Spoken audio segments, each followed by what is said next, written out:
ದೇವರು ಪ್ರೀತಿಸುವ ಪ್ರೀತಿಯ ಬಿಗ್ ಜೆ ಟಿವಿ ಪ್ರಿಯ ವೀಕ್ಷಕರಿಗೆ ನಮ್ಮ ಕರ್ತನಾದ ಯೇಸು ಕ್ರಿಸ್ತನ ಹೆಸರಿನಲ್ಲಿ ನಿಮ್ಮನ್ನು ವಂದಿಸಿ ಸ್ವಾಗತ ಬಯಸ್ತಿದ್ದೇವೆ. ಬನ್ನಿರಿ, ದೇವರ ವಾಕ್ಯವನ್ನು ಇಂದು ನಾವು ಅಧ್ಯಯನ ಮಾಡಿಕೊಳ್ಳೋಣ. ಇಂದಿನ ನಮ್ಮ ಅಧ್ಯಯನ ಯೆಶಾಯನ ಗ್ರಂಥ, ದ ಬುಕ್ ಆಫ್ ಐಸಾಯ, ಚಾಪ್ಟರ್ 48, 48ನೇ ಅಧ್ಯಾಯ. 48ನೇ ಅಧ್ಯಾಯ ಯೆಶಾಯನ ಗ್ರಂಥದಲ್ಲಿ ಸದಾ ಇರುವ ಆತನ 20 ಆಶೀರ್ವಾದಗಳನ್ನು ನಾವು ನೋಡಿಕೊಳ್ಳಬಹುದು. 20 ಬ್ಲೆಸ್ಸಿಂಗ್ಸ್ ಆಫ್ ಯಾವೆ, ಯೆಹೋವ ದೇವರ 20 ಆಶೀರ್ವಾದಗಳು. ಒಂದೊಂದಾಗಿ ಅದನ್ನು ನಾವು ನೋಡಿಕೊಳ್ಳೋಣ. 48ನೇ ಅಧ್ಯಾಯ ಮತ್ತು ಮೊದಲನೇ ವಚನದಲ್ಲಿ ನಾವು ನೋಡುವಾಗ, ನೀವು ಯೆಹೋವನ ನಾಮದ ಮೇಲೆ ಎಂಬುದಾಗಿ ನೋಡುವಾಗ, ಹೌದು, ಮೊಟ್ಟ ಮೊದಲನೇ ಆಶೀರ್ವಾದ ದೇವರ ನಾಮ. ಯಾಕಂತೇಳಿದರೆ, ದಾವೀದನ ಬಗ್ಗೆ, ತನ್ನ ಜೀವನ ಯಾವ ರೀತಿಯಾಗಿ ದಾವೀದನು ಪ್ರಾರಂಭ ಮಾಡಿದ್ರ ಬಗ್ಗೆ ನಾವು ಮೊದಲನೇ ಸಮುವೇಲನ ಗ್ರಂಥದಲ್ಲಿ ನೋಡಿಕೊಳ್ಳುವಾಗ, ಎಲ್ಲೋ ಸಾಮಾನ್ಯವಾದಂಥ ಒಬ್ಬ ವ್ಯಕ್ತಿಯಾಗಿ, ಕುರುಬ ಬಾಲಕನಾಗಿದ್ದಂಥ ಆ ವ್ಯಕ್ತಿ ಮಾಡುವಂಥ ಒಂದು ಕೆಲಸ ಏನಂತ ಹೇಳ್ಬಿಟ್ಟು 17ನೇ ಅಧ್ಯಾಯದ ಮತ್ತು ಮೊದಲನೇ ಸಮುವೇಲ 17, ಫಸ್ಟ್ ಸ್ಯಾಮ್ಯುಯಲ್ ಚಾಪ್ಟರ್ 17, 45ನೇ ವಚನದ 2ನೇ ಭಾಗದಲ್ಲಿ ಈ ರೀತಿಯಾಗಿ ಹೇಳ್ತಾನೆ. ಏನಂದರೆ, ಯೆಹೋವ ನಾಮದೊಡನೆ ನಿನ್ನ ಬಳಿಗೆ ಬರುತ್ತೇನೆ. I come in the name of the lord. ಆ ಮೂಲಕವಾಗಿ ಆತನಿಗೆ ಜಯ ಸಿಕ್ತರಿ. ಹೌದು, ತನ್ನ ಸ್ವಂತ ಹೆಸರಿನಲ್ಲಿ ದಾವೀದನು, ನಾನು ದಾವೀದ ಎಂಬುದಾಗಿ ಬರಲಿಲ್ಲ. ಸೌಲನಿಗೆ ಕೂಡ ಅಂಥ ದೊಡ್ಡ ಜಯವನ್ನು ದಾವೀದನು ತಂದ ಮೇಲೆ ಸೌಲನ್ ಕೇಳ್ತಾನೆ, ಯಾರದು ಆ ಹುಡುಗ ಅಂತ ಹೇಳಿಬಿಟ್ಟು. ಹೆಸರು ಕೂಡ ಗೊತ್ತಿರಲಿಲ್ಲ. ಆದ ಕಾರಣ ಕೆಲವು ಸಾರಿ ಈ ನಾಮವನ್ನು ನಾವು ದುರುಪಯೋಗ ಮಾಡಿಕೊಳ್ಳಲಿಕ್ಕೆ ಅಥವಾ ಅಸಡ್ಡೆ ಮಾಡಲಿಕ್ಕೆ ಅಥವಾ ನಂಬದೇ ಇರಲಿಕ್ಕೂ ಸಾಧ್ಯ. ಆದ ಕಾರಣ ಅದರ ವಿಷಯದಲ್ಲಿ ನಾವು ಪಶ್ಚಾತ್ತಾಪಪಟ್ಟು, ದೇವರೇ, ನಿನ್ನ ನಾಮವನ್ನು ನಾವು ಗೌರವವಾಗಿ ಭಾವಿಸಿ ಮತ್ತು ಅದರಿಂದ ಆಶೀರ್ವಾದ ಪಡ್ಕೊಳ್ಳಿಕ್ಕೆ ಸಹಾಯ ಮಾಡು ಎಂಬುದಾಗಿ ಹೇಳುವಂಥದ್ದು ಭಾಳ ಒಳ್ಳೆಯದು. ದೇವರ 2ನೇ ಆಶೀರ್ವಾದ 48ನೇ ಅಧ್ಯಾಯ ಯೆಶಾಯನ ಗ್ರಂಥದಲ್ಲಿ ಇರುವಂಥದ್ದು. 2ನೇ ವಚನದಲ್ಲಿ ಅದೇನಂತ ಹೇಳಿದರೆ, ಆತನು ಭರವಸವಿಡತಕ್ಕವನು. The faithfulness of God, the trustworthiness of God. ಅದು 2ನೇ ಆಶೀರ್ವಾದ. ಯಾಕಂದರೆ ನಾವು ದೇವರು ಮಾಡ್ಬೋದು, ಮಾಡಲಿಕ್ಕಿಲ್ಲ, ಆ ರೀತಿಯಾಗಿಲ್ಲ. ದೇವರು ನಮಗೋಸ್ಕರವಾಗಿ ಮಾಡುವುದಕ್ಕೆ ಕಾರ್ಯಗಳನ್ನು ನಮ್ಮ ಪರವಾಗಿ, ನಮಗೋಸ್ಕರವಾಗಿ ಮಾಡಲಿಕ್ಕೆ ಆತನು ಶಕ್ತನಾಗಿದ್ದಾನೆ, ಸಿದ್ಧನಾಗಿದ್ದಾನೆ ಮತ್ತು ಉಪಸ್ಥಿತನೂ ಆಗಿದ್ದಾನೆ. Is also present, is willing and is powerful. ಮೂರನೇದಾಗಿ, ಆ ದೇವರ 3ನೇ ಆಶೀರ್ವಾದ ಏನಂತ ಹೇಳ್ಬಿಟ್ಟು ನಾವು ನೋಡುವಾಗ, 2ನೇ ವಚನದ ಕೊನೆ ಭಾಗ, ಸಕಲ ಸೈನ್ಯಗಳ ಅಧೀಶ್ವರನಾದ ಯೆಹೋವನು. God as an army. ದೇವರ ಹತ್ರ ಒಂದು ಸೈನ್ಯ ಇದೆ. ಇದು ಆ ಕಾಲದ ಭಕ್ತಾದಿಗಳಿಗೆ, ಭಾಳ ಕಡಿಮೆ ಜನರಿಗೆ ಗೊತ್ತಿತ್ತು. ಯಾಕಂತ ಹೇಳಿದರೆ, ಹೌದು, ಒಂದು ಸಾರಿ ವೈರಿಗಳು ಯುದ್ಧಕ್ಕೆ ಬಂದಾಗ ತನ್ನ ಮೇಲೆ, ಪ್ರವಾದಿಯ ಮೇಲೆ ಬರುವಂಥ ಆ ಸೈನ್ಯದ ವಿಷಯದಲ್ಲಿ ಭಯಪಡಲಿಲ್ಲ. ಯಾಕಂತ ಹೇಳಿದರೆ, ಆತ್ಮಿಕ ಕಣ್ಣಿನಿಂದ ತನ್ನ ಸುತ್ತಲೂ ರಥರಥಾಶ್ವಗಳಿರುವಂಥದ್ದನ್ನು ಪ್ರವಾದಿ ನೋಡಿಬಿಟ್ಟು ಧೈರ್ಯವಾಗಿ ಆ ಮಹಾಸೈನ್ಯವನ್ನು ವೈರಿಯ ಮಹಾಸೈನ್ಯವನ್ನು ಎದುರುಗೊಂಡನು. ಯಾಕಂದರೆ ಇಲ್ಲಿ ರಥರಥಾಶ್ವಗಳ ಸೇನಾಧೀಶ್ವರನು, ಸೈನ್ಯಗಳ ಅಧೀಶ್ವರನಾದ ಯೆಹೋವನಿದ್ದಾನೆ. ಅದು ಒಂದು ಆಶೀರ್ವಾದ. ಅನೇಕ ಸಾರಿ ಅದನ್ನು ನಾವು ಮರೆತು ಬಿಡ್ತೇವೆ. ನಾನು ಮರೆತಿದ್ದೇನೆ. ಆದರೆ ಈ ದಿವಸಗಳಲ್ಲಿ ಅದನ್ನು ಹೆಚ್ಚಾಗಿ ನೆನಪು ಮಾಡಿಕೊಳ್ಬೇಕು. ಯಾಕಂತೇಳಿದರೆ ನಾವು ಹೋರಾಡುವುದು ಮನುಷ್ಯ ಮಾತ್ರದವರ ಸಂಗಡ ಅಲ್ಲ, ರಾಜತ್ವಗಳ ಮೇಲೆ, ಅಂಧಕಾರದ ಅಧಿಪತಿಗಳ ಮೇಲೆ, ದುರಾತ್ಮನ ಸೈನ್ಯಗಳ ಮೇಲೆ. ಆದ ಕಾರಣ ಈ ಸೈನ್ಯದ ಸಹಾಯ ನಾವು ಯಾಕೆ ತಕ್ಕೋಬಾರ್ದು? ಪ್ರಶ್ನೆ. 4ನೇ ಆಶೀರ್ವಾದ 48ನೇ ಯೆಶಾಯನ ಗ್ರಂಥದಲ್ಲಿ 20 ಯೆಹೋವನ ಆಶೀರ್ವಾದಗಳು. ಯೆಹೋವ ದೇವರು, ಯೆಹೋವ ಅಂತ ಹೇಳಿದರೆ ಇರುವಾತನೇ ಆಗಿದ್ದಾತನ ಆಶೀರ್ವಾದಗಳು. ಎಂಥವನಾಗಿರುವೆನು ಅಂಥವನಾಗಿರುವೆನು ಎಂಬಾತನ ಆಶೀರ್ವಾದಗಳು, ಅಥವಾ ಎಂಥವನಾಗಿರುವನು ಅಂಥವನಾಗಿಯೇ ಇರುವಾತನ ಆಶೀರ್ವಾದಗಳು. ಸರಿ, ಇನ್ನೊಂದು 3ನೇ ವಚನದಲ್ಲಿ 4ನೇ ಆಶೀರ್ವಾದ ಏನಂತ ಹೇಳಿದರೆ, ಆ ದೇವರ ಬಾಯಿಂದ ಹೊರಟಿತು ಮಾತು ಮತ್ತು ಅದನ್ನು ಆತನು ಪ್ರಕಟಿಸಿದನು ಅಂತ ಹೇಳ್ಬಿಟ್ಟು.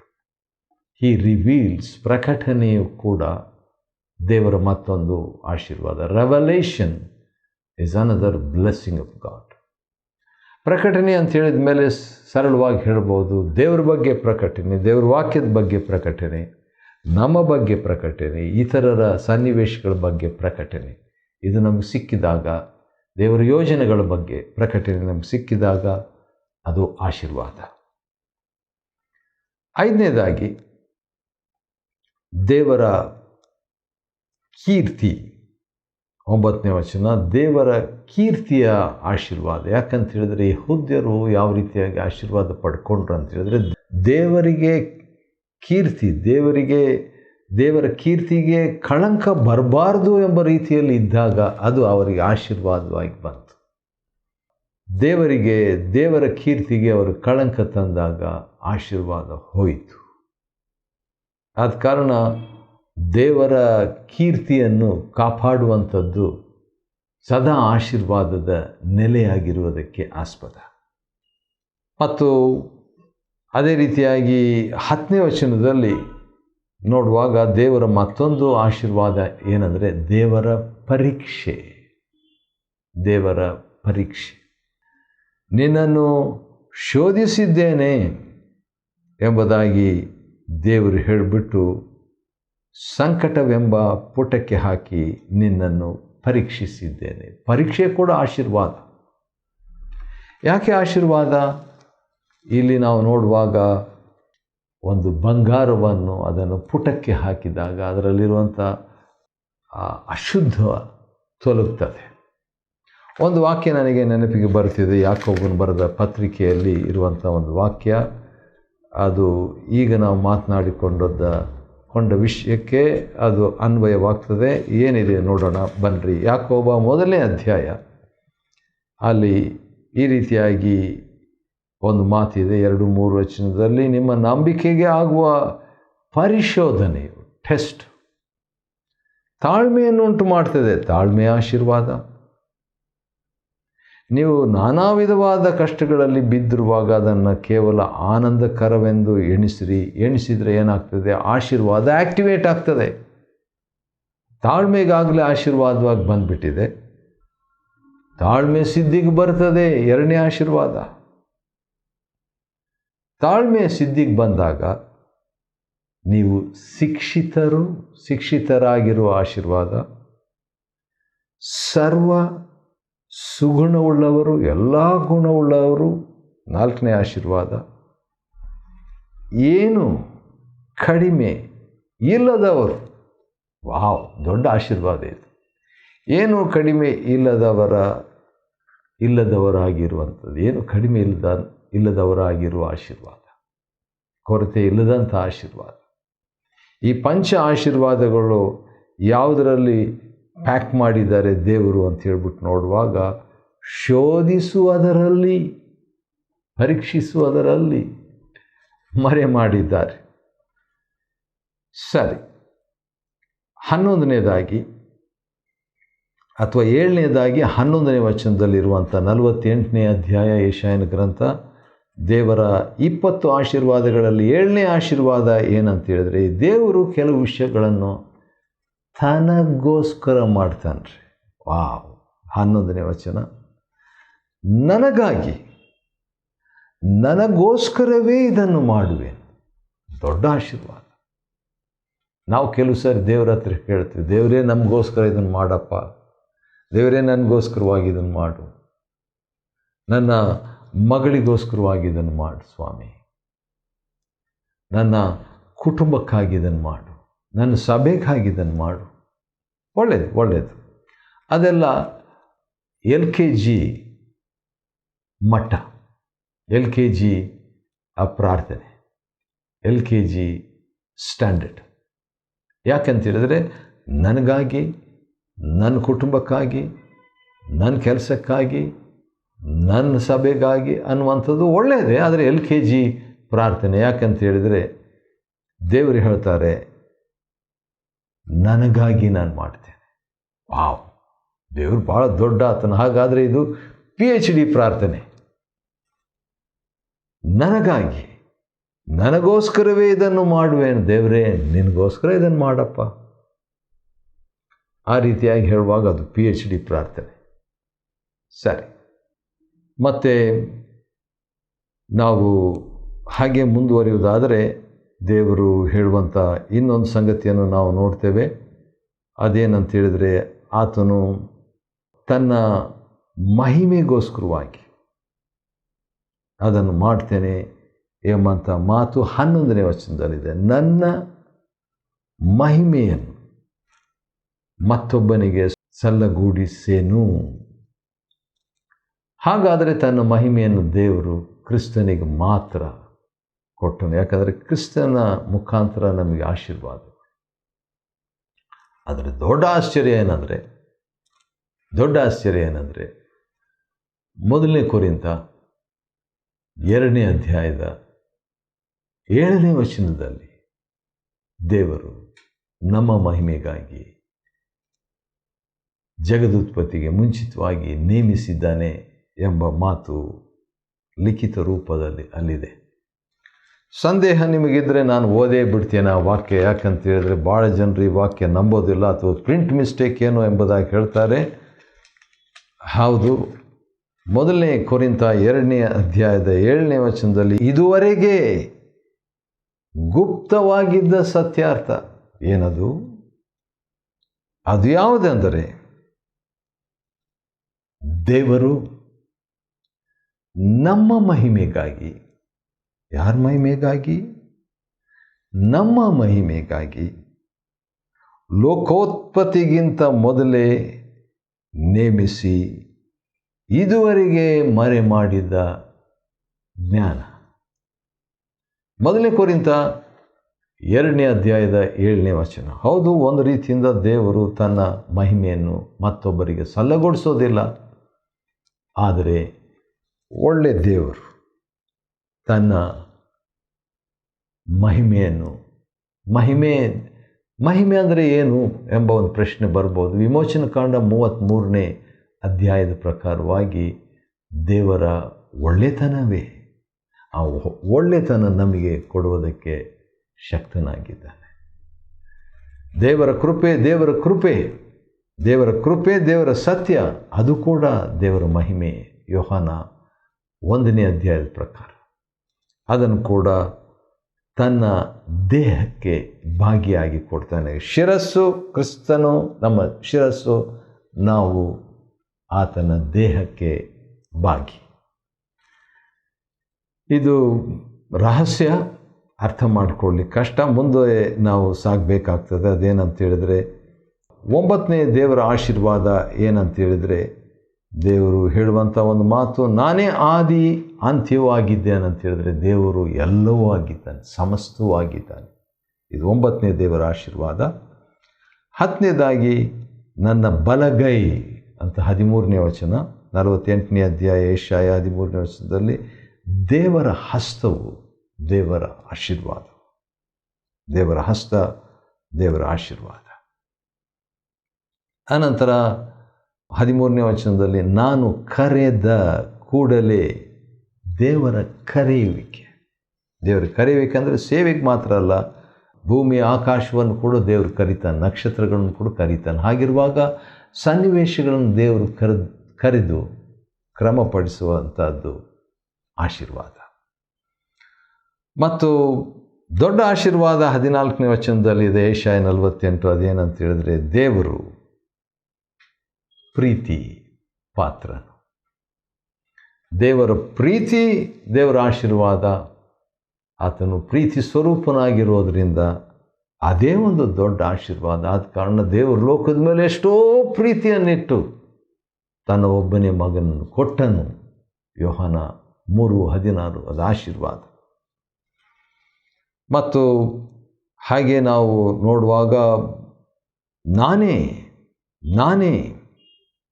ಬಾಬೇಲಿನಲ್ಲಿ ನನ್ನ ಇಷ್ಟವನ್ನು ಕಸ್ದಿಯರ ಮೇಲೆ ಕೈ ಮಾಡುವೆನು, ನಾನೇ ಬಾಯಿ ಬಿಟ್ಟು ಅವನನ್ನು ಕರೆದು ಬರಮಾಡಿದ್ದೇನೆ ಅಂತ ಹೇಳುವಾಗ ದೇವರು ಒಳಪಟ್ಟಿರುವಂಥದ್ದು, ಚರಿತ್ರೆಯಲ್ಲಿ ಒಳಪಟ್ಟಿರುವಂಥದ್ದು ಒಂದು ಆಶೀರ್ವಾದ.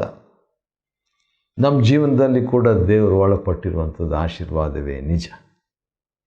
14ನೇದಾಗಿ ದೇವರ ಆಶೀರ್ವಾದ ಇನ್ನೊಂದಿದೆ, ಅದು 16ನೇ ವಚನದಲ್ಲಿದೆ. ಅದೇನೆಂದರೆ ದೇವರ ಆತ್ಮನು, the spirit of god is the blessing of god. ದೇವರು ತನ್ನ ಆತ್ಮದೊಡನೆ ನಮ್ಮನ್ನು ಕಳಿಸುವಾತನಾಗಿದ್ದಾನೆ. ದೇವರ ಇನ್ನೊಂದು ಆಶೀರ್ವಾದ 17ನೇ ವಚನದಲ್ಲಿದೆ, 15ನೇ ಆಶೀರ್ವಾದ ಅದೇನಂತ ಹೇಳಿದರೆ, ದೇವರು ನಿನಗೆ ವೃದ್ಧಿ ಮಾರ್ಗವನ್ನು ಬೋಧಿಸಿ. ದೇವರು ಬೋಧಿಸ್ತಾನಂತೆ. God teachers us. ಕೀರ್ತನೆ 25ರಲ್ಲಿ ದೇವರು ದೀನರಿಗೆ ಆತನು ಬೋಧಿಸ್ತಾನೆ. ದೇವರಲ್ಲಿ ಭಯಭಕ್ತಿ ಇದ್ದಂಥವರಿಗೆ ಆತನು ಬೋಧಿಸ್ತಾನೆ. ದೇವರು ಒಳ್ಳೆಯವನಾಗಿರೋದ್ರಿಂದ ದೇವರು ಪಾಪಿಗಳಿಗೂ ಆತನು ಬೋಧಿಸ್ತಾನೆ. ಕೀರ್ತನೆ 25:12, ಕೀರ್ತನೆ 25:9, ಕೀರ್ತನೆ 25:8ನೇ ವಚನ ಇದರಲ್ಲಿ ನಾವು ನೋಡ್ತೇವೆ. ಮತ್ತು ದೇವರು ನಮ್ಮನ್ನು ನಡೆಸುವಾತನಾಗಿದ್ದಾನಂತ 17ನೇ ವಚನದ ಕೊನೆ ಭಾಗ, ನಡೆಸುವವನಾಗಿದ್ದೇನೆ. God leads us. 18ನೇ ವಚನದಲ್ಲಿ ದೇವರು ನಮ್ಮನ್ನು ವಾಸಿ ಮಾಡುವಾತನಾಗಿದ್ದಾನ್ರಿ.